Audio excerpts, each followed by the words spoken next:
বন্ধুরা, আপনাদের সামনে আজ এমন এক মায়ের গল্প তুলে ধরছি যার জীবনের সবচেয়ে বড় ত্যাগ তার নিজের সন্তানের কাছেই একসময় অদৃশ্য বোঝা হয়ে উঠেছিল।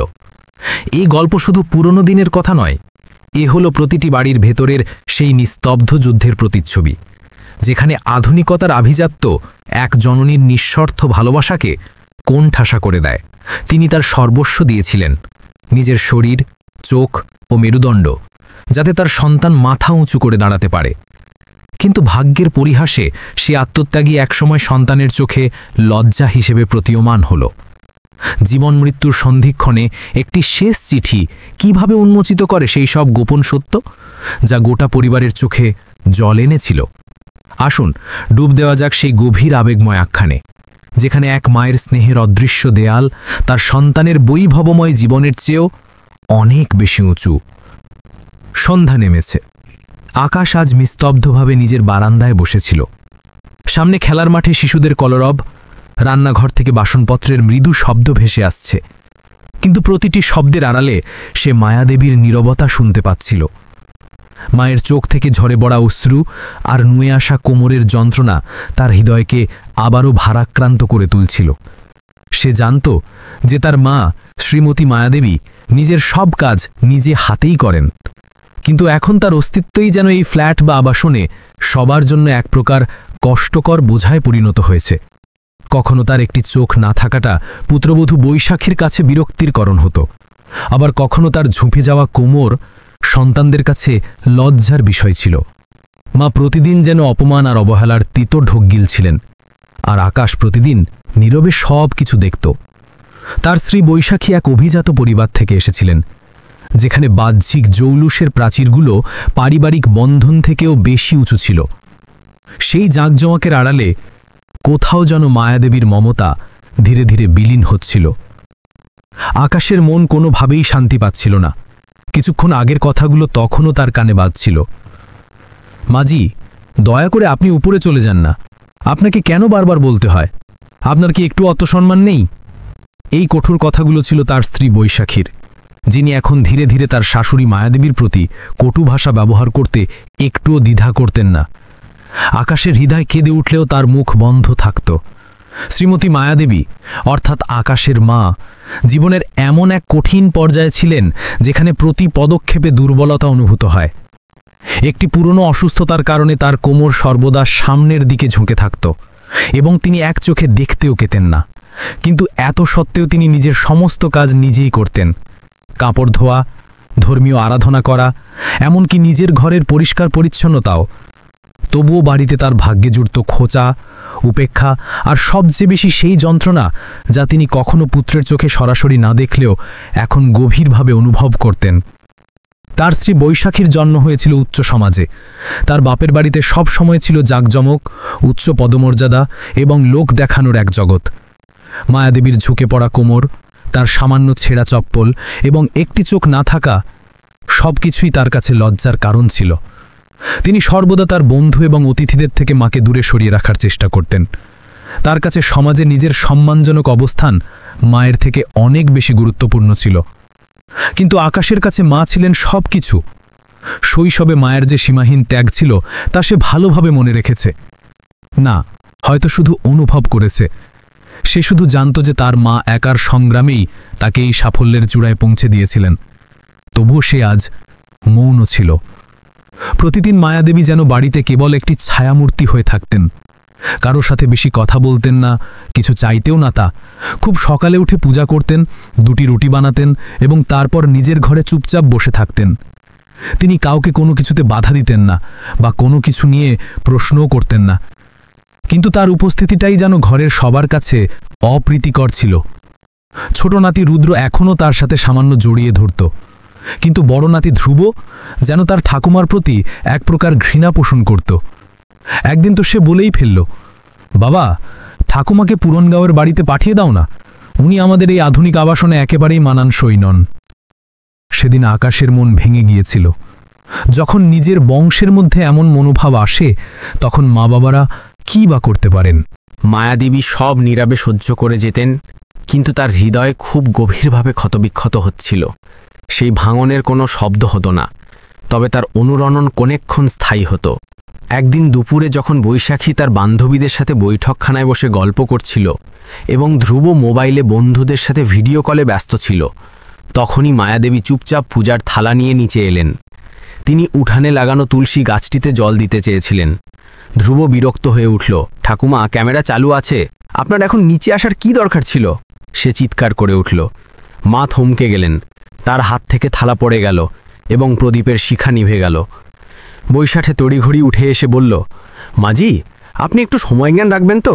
আজকাল বাচ্চাদের সমাজে কত কথা সহ্য করতে হয়। আপনি সব সময় সবার সামনে চলে আসেন। এখন প্লিজ ওপরে চলে যান। মা অবনত কোমর ও নিভে যাওয়া দৃষ্টি নিয়ে দেওয়ালের সাহায্য নিয়ে সিঁড়ি দিয়ে উঠতে লাগলেন। প্রতিটি সিঁড়ি যেন তার হৃদয়ে আঘাত হানছিল। আকাশ তখন অফিসের কাজে ডুবেছিল, কিন্তু মায়ের সিঁড়ি ওঠার সময়কার দীর্ঘশ্বাস এবং হৃদয়ের ক্লান্তি তাকে কষ্ট দিচ্ছিল। সে বুঝতে পারল যে কিছু একটা ঘটেছে, যা মায়ের নীরবতার চেয়েও অনেক বেশি ভারী। সে বারান্দায় গিয়ে বসলেন। তার চোখ ভিজে উঠেছিল, কিন্তু সে দুর্বলতা প্রকাশ করতে চায়নি। একজন সন্তানের অধিকার হয়তো সে নিজেই হারিয়েছিল, কারণ সে তার মনের কথা মায়ের কাছে প্রকাশ করতে পারছিল না। সে কেবল এই কথাটাই ভাবতে থাকল, মা এখন আর আগের মতো নেই, শারীরিকভাবেও না, সম্পর্কের দিক থেকেও না, কিন্তু মা তো মাই, এবং তিনি সবসময় এই বাড়ির আত্মা হয়েই থাকবেন। মায়াদেবী সেদিন সারাদিন তার ঘরে চুপচাপ বসেছিলেন। নিচে বৈঠাপখানা থেকে হাসির শব্দ ভেসে আসছিল, চায়ের কাপের ঠুনঠুন আওয়াজ হচ্ছিল, বৈশাখীর বন্ধুদের হাসি গুমগুম করছিল। কিন্তু মায়াদেবীর জগৎ একটি পুরনো খাট, দেয়ালে সাঁটা কিছু ধর্মীয় ক্যালেন্ডার এবং একটি বিবর্ণ তোষকের মধ্যেই সীমাবদ্ধ ছিল। তার কোমর এখন আগের চেয়েও বেশি ঝুঁকে গিয়েছিল। সকালে তুলসীতে জল দেওয়া এখন আর কাজ নয়, যেন একটি যুদ্ধের মতো মনে হতো। তবুও প্রতি সকালে মা নীরবে উঠতেন, মন্দিরে প্রদীপ জ্বালাতেন, মনে মনে তার ছেলে ও নাতিদের জন্য আশীর্বাদ করতেন এবং চুপচাপ উপরের সেই কোণের ঘরে ফিরে যেতেন, যেটিকে বাড়ির সদস্যরা এখন তার নির্দিষ্ট স্থান বানিয়ে দিয়েছিল। ধ্রুব এখন ঠাকুমাকে নিয়ে প্রকাশ্যে বিরক্ত হতে শুরু করেছিল। স্কুল থেকে ফিরেই সে বলতো, ঠাকুমা, আমার ঘরে এসো না, আপনার কাপড় থেকে কেমন একটা গন্ধ আসে। কখনো সে বলতো, আমার বন্ধুরা জিজ্ঞেস করে, ইনি তো আমাদের কাজের লোক নাকি? মায়াদেবীর কাছে এই কথাগুলো বিষাক্ত সাপের মতো মনে হতো, তবুও তিনি হাসার চেষ্টা করতেন। আরে বাবা, তুই লেখাপড়ায় শিখে একজন মহান মানুষও, আমি শুধু এইটুকুই চাই। বৈশাখী এখন খোলাখুলিভাবে তার ছেলের পক্ষ নিতে শুরু করেছিল। তার শাশুড়ির অস্তিত্ব নিয়েই তার সমস্যা ছিল। তার মনে হতো যে এক চোখওয়ালা এবং ঝুঁকে যাওয়া কোমরের শাশুড়ি তার সামাজিক মর্যাদা নষ্ট করছে। তিনি কখনো বলতেন, মাজি, আপনার জন্য আমাকে ক্লাবে লজ্জিত হতে হয়। কখনো বলতেন, কোনো অতিথি এলে আপনি ঘরের বাইরে বেরোবেন না। একদিন বিষয়টি সীমা ছাড়িয়ে গেল। বৈশাখীর বন্ধু সুজাতা তার স্বামীর সাথে বাড়িতে এসেছিল। দুজনেই ছিলেন উচ্চপদস্থ কর্মকর্তা। আকাশের উঁচু পদমর্যাদার কথা জেনে তারা বেশ প্রভাবিত হলেন। সবাই বৈঠকখানায় বসেছিলেন। তখনই মায়াদেবী জলখাবারের ট্রে নিয়ে এলেন। তিনি চেয়েছিলেন একটু সেবা করতে, হয়তো পুত্রবধূর মন জয় করতে পারবেন। কিন্তু সুজাতা মাকে দেখেই চোখ ফিরিয়ে নিল এবং তার চোখে একটি প্রশ্ন দেখা দিল, ইনি কে? বৈশাখী বিনা দ্বিধায় বলল, ওহ, ইনি আমার দূরের এক আত্মীয়া, কিছু চিকিৎসার জন্য এসেছেন। এই কথা শুনে মায়াদেবীর মুখ বিবর্ণ হয়ে গেল। ট্রে হাত থেকে প্রায় পড়ে যাচ্ছিল, কিন্তু তিনি নিজেকে সামলে নিলেন। রাতে যখন আকাশ নিজের ঘরে ফিরল, তখন বৈশাখী আবার সেই একই কথা বলল, এবার কিছু করো তো, মাজিকে পুরানগাঁওয়ের বাড়িতে পাঠিয়ে দাও, এখানে উনি আর মানানসই নন। আকাশ কিছু বলল না। তার হৃদয়ে অনেক যন্ত্রণা জমছিল, কিন্তু শব্দগুলো যেন গলায় আটকে গেছিল। ধীরে ধীরে মায়ের হাসি হারিয়ে গেল। এখন তিনি আর হাসতেন না, কেবল ঘন্টার পর ঘন্টা দেওয়ালের দিকে তাকিয়ে থাকতেন। আর একদিন তিনি মৃদু স্বরে তার ছেলেকে বললেন, বাবা, আমাকে পুরানগাঁওয়ের বাড়িতে রেখে আয়, অনেক দিন হয়ে গেল, এখন আর এখানে আমার মন টেকে না। আকাশের বুক কেঁপে উঠল। সে মায়ের মুখের দিকে তাকাতে পারছিল না। মায়ের মুখ শুকিয়ে গিয়েছিল, চোখে ছিল শূন্যতা, যেন মা এখন আর মা নন, শুধু একটি নামমাত্র অস্তিত্ব হয়ে গেছেন। মা, পুরানগাঁওয়ে তুমি একা কিভাবে থাকবে? সেখানে কে আছে? আকাশ সাহস করে জিজ্ঞেস করল। তখনই বৈশাখী পাশ থেকে বলে উঠল, আরে, সেখানে তো আপনার মামা আছেন, আর গ্রামের সবাইও চেনে। আমি সেখানে সব ব্যবস্থা করে দেব, দুধওয়ালা, রান্নার লোক, সব। এই বয়সে তো আরামই দরকার। মায়াদেবী একটি দীর্ঘশ্বাস নিলেন। হ্যাঁ বাবা, ও ঠিকই বলছে। মায়ের এই কথা আকাশের জন্য তরবারির আঘাতের মতো ছিল। কিন্তু সে ছিল নিরুপায়। একদিকে স্ত্রী ও সন্তান, যাদের সব কথা তাকে শুনতে হতো, আর অন্যদিকে মা, যার প্রতিটি নীরবতা তাকে ভেতর থেকে পুড়িয়ে দিচ্ছিল। কিছুদিনের মধ্যেই পুরানগাঁওয়ে যাওয়ার দিন ঠিক হলো। মায়াদেবী নিজেই তার ছোট ব্যাগটি গুছিয়ে নিলেন। 2টি পুরানো শাড়ি, একটি পুরানো রেডিও, একটি গীতা এবং তার স্বামীর ছবি। তিনি বারবার ঘরের দেওয়ালগুলো দেখছিলেন, যেন প্রতিটি কোণ থেকে বিদায় নিচ্ছেন। গাড়ি প্রস্তুত ছিল। ধ্রুব এবং রুদ্র নিজেদের জগতে মগ্ন ছিল। বৈশাখী গাড়ির পেছনে কিছু প্রয়োজনীয় জিনিস রাখছিল, আর আকাশ মায়ের পাশে দাঁড়িয়েছিল। তার চোখ বারবার অশ্রুসিক্ত হচ্ছিল, কিন্তু সে তার দৃষ্টি দূরে সরিয়ে নিচ্ছিল। রাস্তায় মা চুপ ছিলেন। কখনো জানালা দিয়ে বাইরে দেখতেন, কখনো চোখ বন্ধ করে নিতেন। রাস্তাটি যতটা দীর্ঘ ছিল, ততটাই গভীর হচ্ছিল তার নীরবতা। পুরানগাঁওয়ের সেই ছোট বাড়িটি এখনও তেমনই ছিল। পুরনো মাটির দেওয়াল, ছাদ থেকে উকিমারা কাঠ এবং বাইরে তুলসী মঞ্চ। মা চুপচাপ দরজার চৌকাঠে হাত রাখলেন, কপালে ছোঁয়ালেন এবং ভেতরে চলে গেলেন। তুই যা বাবা, আমি ঠিক আছি, মা মৃদু স্বরে বললেন। আকাশ কিছুক্ষণ মায়ের সামনে দাঁড়িয়ে রইল। সে কিছু বলতে চেয়েছিল, কিন্তু মায়ের চোখে যে গভীর ক্লান্তি ছিল, তা শব্দগুলোকে আটকে দিচ্ছিল। সে মায়ের পায়ে হাত দিয়ে প্রণাম করল এবং তারপর কিছু না বলেই ফিরে গেল। গাড়ির কাছ দিয়ে সে বারবার পেছনে ফিরে দেখছিল, যেখানে একাকী মা ঝুঁকে থাকা কোমর এবং শূন্য দৃষ্টিতে তাকে চলে যেতে দেখছিলেন। সেই দৃশ্য তার হৃদয়কে নাড়িয়ে দিয়েছিল, কিন্তু সে তখন কিছুই করতে পারল না। সময় গড়িয়ে চলল। মায়াদেবী এখন পুরানগাঁওয়ের সেই পুরানো বাড়িতে একা থাকতেন। না কেউ কিছু বলার ছিল, না কেউ কিছু শোনার, না কেউ তার খোঁজ নেওয়ার। বাইরে থেকে দেখতে এই বাড়িটি হয়তো ছোট ছিল, কিন্তু এর ভেতরে একজন মায়ের দীর্ঘ জীবনের বেদনা, আত্মত্যাগ এবং অপূর্ণ স্বপ্নের জগৎ সীমাবদ্ধ ছিল। সকাল থেকে সন্ধ্যা পর্যন্ত মা একা বসে থাকতেন। আগে ছেলেও নাতিদের কথায় মন কষ্ট পেত। এখন সেই নীরবতায় ভয় লাগতে শুরু করেছিল, যা সারাদিন দেওয়াল থেকে প্রতিধ্বনিত হতো। এদিকে শহরে আকাশের জীবন তার পুরনো গতিতেই চলছিল। কাজ, অফিস, বাচ্চাদের স্কুল, আবাসনের মিটিংয়ে অংশগ্রহণ, সবকিছুই তেমনই ছিল। পার্থক্য শুরু এইটুকু যে এখন বাড়িতে মায়ের মুখচ্ছবি ছিল না। তার অনুপস্থিতিতে বাড়িতে কোনো তিক্ততা নেই, বৈশাখী এমনটাই ভাবত। কিন্তু আকাশের হৃদয়ে একটি অব্যক্ত অস্থিরতা প্রতিদিন জেগে উঠত। রাতে সে মায়ের স্মৃতিতে পাশ ফিরত, কিন্তু কিছু বলতে পারত না। তারপর একদিন খবর এলো, আমেরিকাতে থাকা তার কাকা অর্থাৎ মায়াদেবীর ছোট দেবর ডক্টর অরুণ ভারতে আসছেন। তিনি একজন বিখ্যাত চিকিৎসক ছিলেন এবং বহু বছর পরে ভারত ফিরছিলেন। পুরো পাড়ায় আলোচনা শুরু হয়ে গেল যে ডক্টর সাহেব আসছেন। আবাসনে উত্তেজনার পরিবেশ তৈরি হলো। বৈশাখীরও মনে হলো যে এটা নিজের প্রভাব দেখানোর একটা ভালো সুযোগ। ডক্টর অরুণকে খুব জাঁকজমকের সাথে স্বাগত জানানো হলো। বাড়িতে সাজসজ্জা হলো, বিশেষ ডিনারের ব্যবস্থা করা হলো। যখন ডক্টর অরুণ দরজা পার হলেন, তখন তার চোখ পুরো বাড়িটা খুঁজছিল। সবার সাথে দেখা করার পর তিনি সরাসরি জিজ্ঞেস করলেন, আকাশ, বৌদি কোথায়? উনি তো সবসময় সবার আগে এসে আমাকে জড়িয়ে ধরতেন। এই প্রশ্ন শুনে ঘরের পরিবেশ এক মুহূর্তের জন্য নিস্তব্ধ হয়ে গেল। বৈশাখী সামনে এসে বলল, উনি পুরানগামের বাড়িতে আছেন, এখানে তার মন লাগতো না। তার কণ্ঠে না কোনো আবেগ ছিল, না কোনো অনুশোচনা। ডক্টর অরুণ মনোযোগ দিয়ে বৈশাখীকে দেখলেন, তারপর আকাশের দিকে ঘুরলেন। আকাশের চোখ নত হলো। হয়তো সে সেই দৃষ্টির মোকাবিলা করতে পারছিল না, যেখানে প্রশ্নের চেয়েও বেশি ছিল গভীর উপলব্ধি। কাল সকালে আমরা সবাই পুরানগাঁও যাব, ডক্টর অরুণ ধীরে ধীরে বললেন। আওয়াজে কোনো কঠোরতা ছিল না, কিন্তু তা ছিল আদেশ। বৈশাখী কিছু বলার চেষ্টা করল, কিন্তু ডক্টর অরুণ হাত তুলে তাকে থামিয়ে দিলেন। আমার বৌদির সাথে দেখা করা দরকার, অনেকদিন হলো তার সাথে কথা হয়নি। পরের দিন সকালে সবাই পুরানগাঁওয়ের জন্য রওনা হলো। সারা রাস্তা সবাই চুপ ছিল। আকাশের হৃদয়ে একটা অদ্ভুত ভয় ছিল। সে জানত না যে মায়ের কি অবস্থা হবে। তিনি কি সুস্থ আছেন নাকি রাগ করে আছেন। পুরানগাঁওয়ের বাড়িটা যেন দীর্ঘ প্রতীক্ষার পর জেগে উঠেছে। জানালাগুলো ধুলোয় ঢাকা ছিল এবং তুলসী গাছটি এখন কিছুটা শুকিয়ে গিয়েছিল। দরজায় হালকা চাপ দিতেই তা খুলে গেল। ভেতরে ছিল ম্লান আলো এবং সেই আলোর নিচে চারপাইয়ে মায়াদেবী শুয়েছিলেন। তার মুখে তীব্র জ্বরের তাপ ছিল। তার চোখ বন্ধ ছিল এবং শরীর ছিল প্রাণহীন। ডক্টর অরুণ তাকে দেখেই ছুটে গিয়ে তার কাছে গেলেন, মায়ের পা স্পর্শ করলেন এবং হাউমাউ করে কাঁদতে লাগলেন। বৌদি, এ কি অবস্থা করেছ নিজের? এ তো সেই বৌদি নন যিনি পুরো বাড়ির গৌরব ছিলেন। মায়াদেবী ধীরে ধীরে চোখ খুললেন। মুখ ফ্যাকাশে ছিল, ঠোঁট শুকিয়ে গিয়েছিল। তিনি ডক্টর অরুণকে দেখলেন এবং হাসার চেষ্টা করলেন, যেন কোনো তৃষ্ণার্থ মানুষ জল দেখেছে। আরে অরুণ, তুই এসেছিস। শুধু এইটুকু বলে তিনি আবার চোখ বন্ধ করে নিলেন। আকাশের নিজের শ্বাস প্রশ্বাস ভারী লাগতে শুরু করলো। মায়ের এই অবস্থা দেখে তার মন ভেঙে যেতে লাগলো।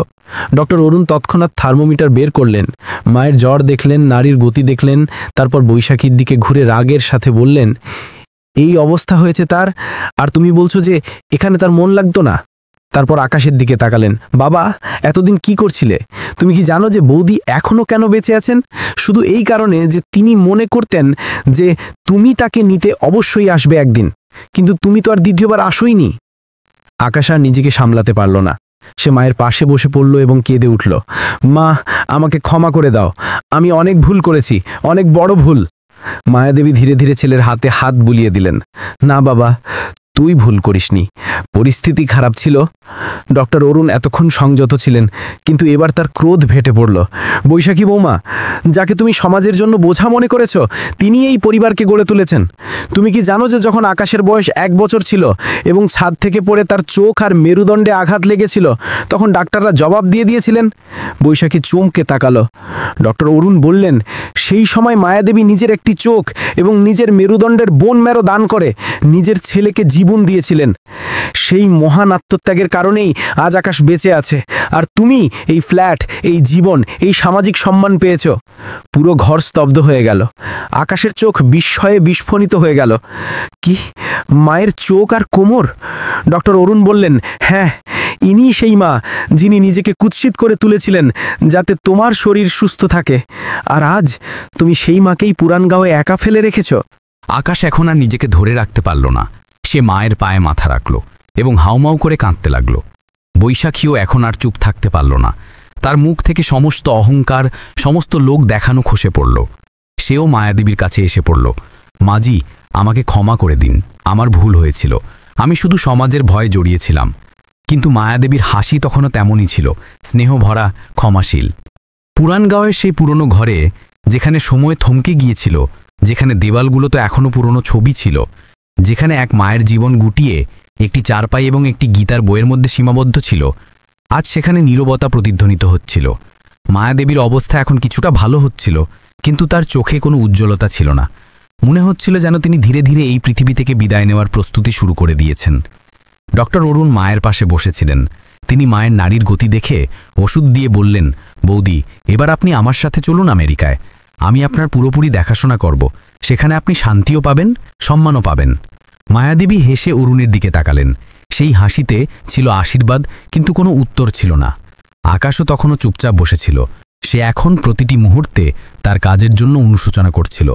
তার সেই প্রতিটি মুহূর্ত মনে পড়ছিল যখন মা ঝুঁকে থাকা কোমর নিয়ে সিঁড়ি দিয়ে উঠতেন, যখন সে পুত্রবধূর কটূক্তি থেকে মাকে বাঁচাতে পারেনি, যখন সে মাকে একা ফেলে রেখেছিল। তার মন বারবার এই কথাই বলছিল, মা আমাকে জীবন দিয়েছেন, আর আমি তাকে কি দিতে পেরেছি? একটি কোণ, একটি তিরস্কার, এবং শেষে একাকিত্ব। ধ্রুব এবং রুদ্র প্রথমবার তাদের ঠাকুমার পাশে নীরবে দাঁড়িয়েছিল। ঠাকুমাকে জ্বরে কষ্ট পেতে দেখে তাদের মুখেও এখন ভয় এবং অনুশোচনার ছায়া ছিল। রুদ্র ধীরে ধীরে মায়াদেবীর হাত ধরল। ঠাকুমা, তুমি ঠিক হয়ে যাও না। মায়াদেবী তার মাথায় হাত বুলিয়ে দিলেন। হয়তো এটাই তার সবচেয়ে বড় উত্তর ছিল। তখনই ডক্টর অরুণ আবার বললেন, বৌদি, আপনি আর এখানে থাকবেন না। আমি আজই আমেরিকা যাওয়ার ব্যবস্থা করছি। আপনি আমার সাথে যাবেন। এই বাড়ি, এই মানুষজন এখন আপনাকে তা দিতে পারবে না যা আপনি এদের জন্য করেছেন।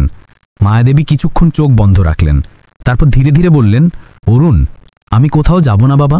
এখন আমার জীবনযাত্রা এই পর্যন্তই ছিল। এই কথা বলার সময় তার চোখ থেকে 2 ফোঁটা জল বেরিয়ে এলো, শান্ত, স্থির, কিন্তু ভেতর থেকে প্রবাহিত। না মা, আপনি চলুন না, প্লিজ আমাকে ক্ষমা করে দিন। আমি আবার সব ঠিক করব। আপনাকে সেই সব আনন্দ দেব যা আপনার প্রাপ্য ছিল। আকাশ এখন মায়ের পায়ে লুটিয়ে পড়ল। মায়াদেবী তার মুখ তুলে ধরলেন এবং হাসলেন। বাবা, আমি তোর উপর কখনো রাগ করিনি। তুই আজও আমার সেই প্রিয় ছেলেই যে একদিন আমার কোলে মাথা রেখে কাঁদত। শুধু তোকে এইটুকুই বলছি, নিজের আত্মাকে কখনো মিথ্যে বলিস না। আর বৈশাখীকেও বলে দিস, সে আমার মেয়ের মতোই। তার মনে যদি কোনো অপরাধ বোধ থাকে, তবে আমি তাকেও ক্ষমা করে দিয়েছি। ঘরে এক গভীর নীরবতা নেমে এলো। বাইরে হালকা হালকা বৃষ্টি শুরু হয়েছিল। মায়াদেবীর শ্বাস প্রশ্বাস এখন ধীর হয়ে গিয়েছিল। মুখে ছিল এক অদ্ভুত শান্তি। মনে হচ্ছিল যেন এক মা তার জীবনের সমস্ত দায়িত্বের বোঝা রেখে এবার ঈশ্বরের চরণে বিশ্রাম নিতে যাচ্ছেন। কিছুক্ষণের মধ্যেই মায়াদেবী এই পৃথিবী থেকে বিদায় নিলেন। ঘরে সবাই নীরব ছিল। ডক্টর অরুণের চোখ জলে ভেজা ছিল, কিন্তু তার অভিব্যক্তি ছিল শান্ত। তিনি মায়ের চোখ বন্ধ করে ধীরে ধীরে বললেন, আপনি আপনার ভাগের সব কিছু দিয়ে গেছেন বৌদি, এবার আমাদের নিজেদের ভাগ মেটাতে হবে। আকাশ হাউমাউ করে কাঁদতে লাগলো। সে মায়ের পায়ে শুয়ে পড়ল এবং বলতে লাগলো, মা, আমাকে ক্ষমা করে দাও, আমার থেকে অনেক বড় ভুল হয়ে গেল। তুমি নিজের চোখ দিয়েছ, হাড় দিয়েছ, জীবন দিয়েছ, আর আমি তোমাকে অসহায়ভাবে ফেলে রেখে এলাম মা। বৈশাখী চুপচাপ দাঁড়িয়ে রইল। তার চোখ দিয়ে জল গড়িয়ে পড়ছিল। হয়তো এই প্রথমবার সে বুঝতে পারল যে সম্পর্ক কেবল লোক দেখানো দিয়ে নয়, মমতা দিয়ে তৈরি হয়। আর মায়ের মতো ছায়া যদি জীবনে থাকে, তবে ছাদ উত্তপ্ত হয় না। মায়াদেবীর শেষ যাত্রা পুরানগাঁও থেকে পুরো সম্মান ও মর্যাদার সাথে সম্পন্ন হলো। গ্রামের মানুষজন একে একে এলেন এবং নিজেদের শ্রদ্ধা জানালেন। মায়াদিদি খুব ভালো ছিলেন, তারও মন খারাপ করতেন না, সবাইকে সাহায্য করতেন। সবার চোখই ছিল অশ্রুসক্ত। শেষকৃত্যের পর যখন সবাই বাড়ি ফিরল, তখন তারা অনুভব করল যে বাড়ির দেওয়ালগুলোতে এখন মায়ের স্মৃতি প্রতিধ্বনিত হচ্ছে। তার ঘরে তখনও সেই গীতার বই ছিল, তার পুরনো চশমার বাক্স ছিল এবং ভগবানের ছবি ছিল, যার সামনে তিনি প্রতিদিন প্রদীপ জ্বালাতেন। আকাশ তার মায়ের পুরনো জং ধরা সিন্দুকটি খুলল। তখন তাতে মায়ের লেখা শেষ চিঠিটি পেল। আকাশ এক কোণে বসে মায়ের শেষ চিঠিটি পড়তে লাগল। তাতে লেখা ছিল, বাবা আকাশ, যখন তুই ছোট ছিলি এবং চলতে পারতিস না, তখন আমি তোকে কোলে নিয়ে সারা জীবন হেঁটেছি। যখন তুই কথা বলতে পারতিস না, তখন আমি তোর প্রতিটি ইশারা পড়ে তোকে পৃথিবীর ভাষা শিখিয়েছি। আর যখন তুই জ্বরে কাঁপতিস, তখন আমি আমার কপাল দিয়ে তোর জ্বর টেনে নিতাম। মনে আছে বাবা, যখন তোর বয়স 1 বছর ছিল আর ছাদ থেকে পড়ে তোর চোখ আর মেরুদণ্ডে আঘাত লেগেছিল, তখন ডাক্তাররা জবাব দিয়ে দিয়েছিলেন। সেই দিন আমি ভগবানকে বলেছিলাম, আমার চোখ নিয়ে নাও, আমার হাড় নিয়ে নাও, কিন্তু আমার ছেলেকে জীবন দাও। আর ভগবান আমার কথা শুনেছিলেন। আমি জানি যখন তুই বড় হলি, তখন তোর সমাজে উঁচু দেখাতে প্রয়োজন হলো এবং আমাকে পেছনে ছাড়তে হলো। হয়তো আমি তোকে এতই শক্তিশালী করে তুলেছিলাম যে তুই মায়ের দুর্বলতাকে বোঝা মনে করতে শুরু করলি। কিন্তু বাবা, এটা দুর্বলতা ছিল না, এটা ছিল আমার সবচেয়ে বড় আত্মত্যাগ। তোর উপর আমার কোনো অভিযোগ নেই। তুই যেমনই হোস না কেন, আমার স্নেহ তোর প্রতি কমেনি। হ্যাঁ, একটা কষ্ট অবশ্যই ছিল, যে তোর জীবনে আমার জায়গাটা একটা কোণ হয়ে রইল।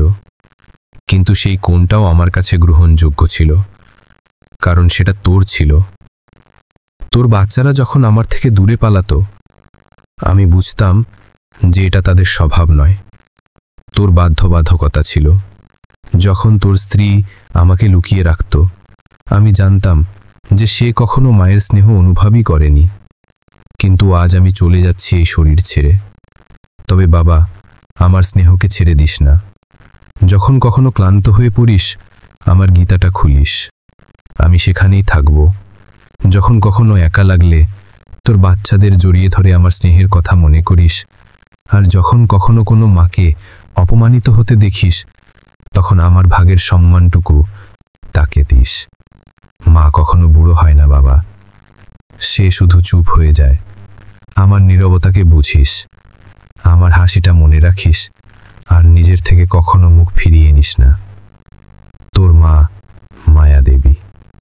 আকাশ সেই চিঠিটি নিজের হৃদয়ের সাথে চেপে ধরল। মায়াদেবীর শেষ যাত্রার পর যেন বাড়ির বাতাস বদলে গিয়েছিল। সেই কোণটা যেখানে মা চুপচাপ বসে থাকতেন, এখন সবচেয়ে বেশি খালি লাগতে শুরু করল। তার ছবি বৈঠকখানা সেই দেওয়ালে লাগানো হলো যেখানে আগে তার যাওয়া বারণ ছিল। সেই ছবির সামনে এখন প্রতিদিন প্রদীপ জ্বলে। আকাশ তার মায়ের সব জিনিস যত্ন করে রেখে দিল, তার গীতা, চশমা, সেই পুরনো শাড়ি যা তিনি উৎসবে পরতেন, আর তার হাতে লেখা কিছু পুরনো চিঠি। মায়ের সেই নীরবতা এখনও তার কানে বাজত, কিন্তু এখন আর আওয়াজ করত না, শুধু শেখাত। আকাশ নিজের ভেতরে একটি গভীর শপথ নিল। এখন সে আর সেই ছেলে হয়ে থাকবে না যে চুপ থাকে, যে সমাজকে ভয় পায়, যে নীরবতা দিয়ে অপরাধ করে। এখন সে সেটাই হবে যা মা তাকে বানিয়েছিলেন এক সাহসী, দয়ালু এবং আত্মা থেকে সৎ মানুষ। বৈশাখী এখন অনেক বদলে গিয়েছিল। তার চোখ থেকে লোক দেখানোর পর্দা সরে গিয়েছিল। সে এখন প্রতিদিন সকালে মায়ের ছবির সামনে প্রদীপ জ্বালাত, কখনো কখনো গীতার 2টি শ্লোক পড়ত এবং বাচ্চাদের বোঝাতো যে মাকে আমরা বোঝা মনে করেছিলাম, তিনিই তো আমাদের এই বাড়ির সব সুখ দিয়েছেন। একদিন বৈশাখী আকাশকে বলল, শোনো, মায়ের নামে আমি একটি মায়া সেবা সদন নামে বৃদ্ধাশ্রম খুলতে চাই, যেখানে এমন সব মায়েরা থাকবেন যাদের তাদের আপনজনরা প্রত্যাখ্যাত করেছে। আমি চাই যে মায়ের ত্যাগের ফল এবার সমাজ পাক। আকাশের নিজের চোখকে বিশ্বাস হচ্ছিল না। তার স্ত্রী, যে কখনো মাকে লুকিয়ে রাখত, এখন তার নামে পৃথিবীকে আলো দিতে চায়। সে সঙ্গে সঙ্গে রাজি হয়ে গেল এবং কিছু মাসের মধ্যেই মায়া সেবা সদন নামে একটি বৃদ্ধাশ্রম চালু হলো। সেখানে তারা দুজনেই প্রতি সপ্তাহে যেত, খাবার পরিবেশন করত, বয়স্কদের সাথে কথা বলতো এবং মাকে নিজের ভেতরে বাঁচিয়ে রাখত। বাচ্চারাও এখন ঠাকুমার অভাব বুঝতে শুরু করেছিল। ধ্রুব, যে কখনো ঠাকুমাকে ঘৃণা করত, এখন নিজেই বৃদ্ধাশ্রমে বয়স্কদের গল্প শুনত এবং ঠাকুমার ডায়েরি পড়ত।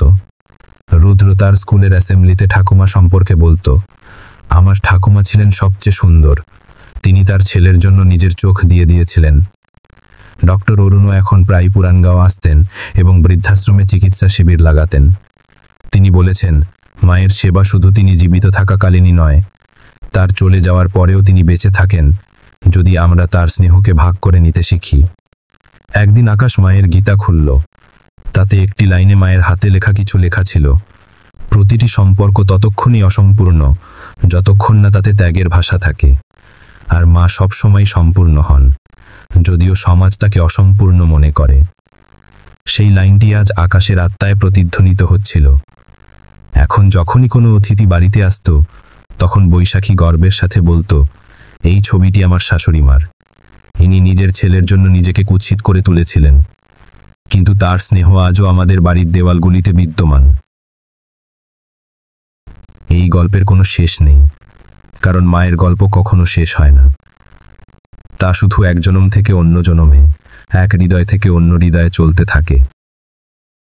বন্ধুরা, এটি ছিল এক মায়ের সেই না শোনা গল্প, যিনি নিজের চোখ এবং হাড় দিয়ে ছেলেকে জীবন দিয়েছিলেন, কিন্তু শেষে সেই ছেলের বাড়িতে এক কোণাও জোটাতে পারেননি।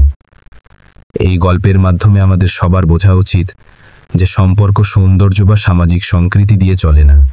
সম্পর্ক চলে প্রেম, ত্যাগ এবং বোঝাপড়া দিয়ে। যে মা জন্ম দিয়েছেন, তাকেই যদি আমরা জীবনের শেষ পর্যায়ে এসে পর করে দিই, তাহলে আমরা নিজেদের অস্তিত্বের সাথেই প্রতারণা করি।